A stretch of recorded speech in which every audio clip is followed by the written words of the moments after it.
With the fulfillment of these two prophecies, the third condition relating to the end days takes on new significance.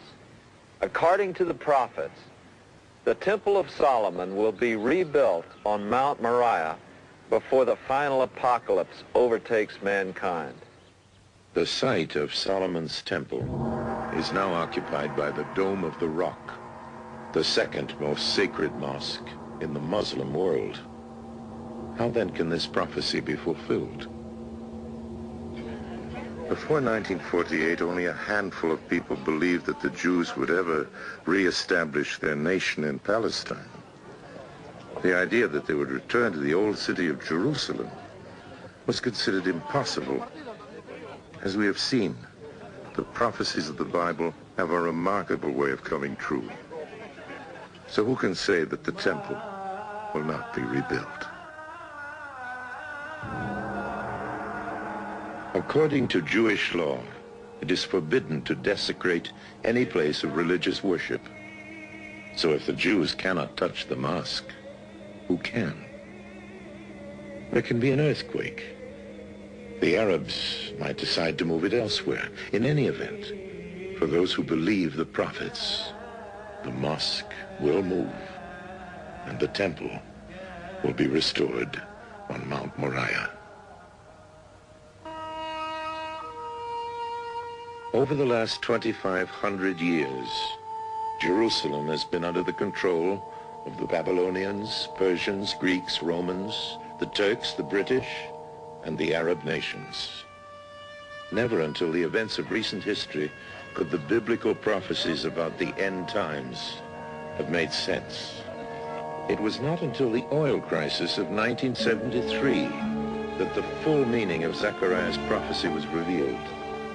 Zechariah spoke of Jerusalem as a burdensome stone and said, all the nations of the world will be gathered against it. With Jerusalem now in Israeli hands, we can see very clearly how this could happen. With the world running out of cheap fossil fuels, oil has become the most powerful economic weapon on earth.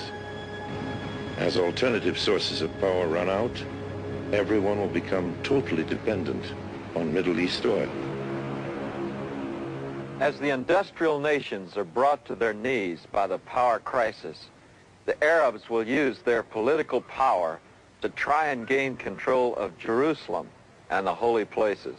When they do this, Jerusalem will indeed become the burdensome stone prophesied by Zechariah, and all the nations of the world will become involved in the ensuing crisis, a crisis which will lead to the final battle of mankind in the valley of Armageddon. Is our planet truly in mortal peril? Can there really be any substance to all those biblical prophecies?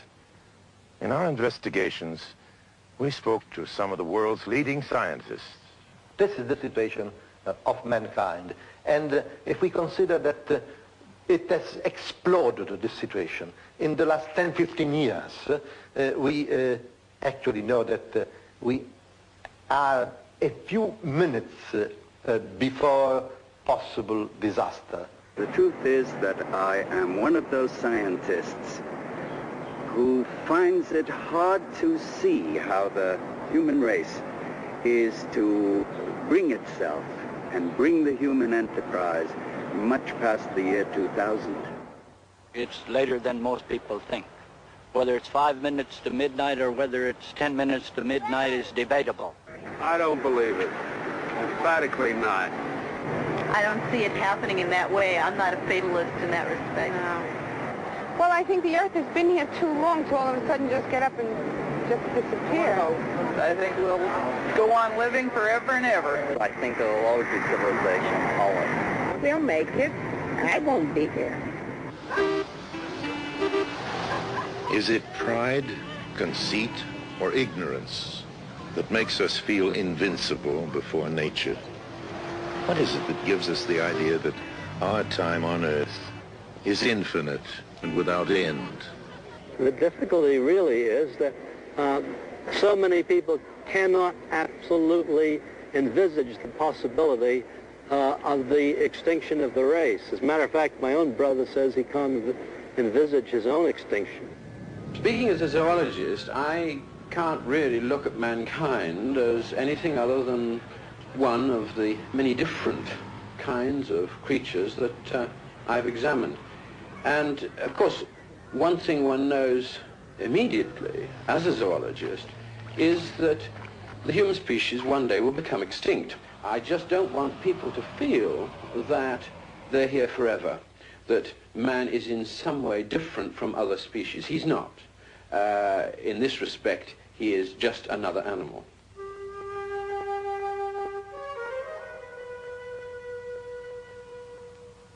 There are many grim reminders of past civilizations that were unable to survive in a changing environment. But these were relatively isolated societies, and when they failed, man was able to start again somewhere else.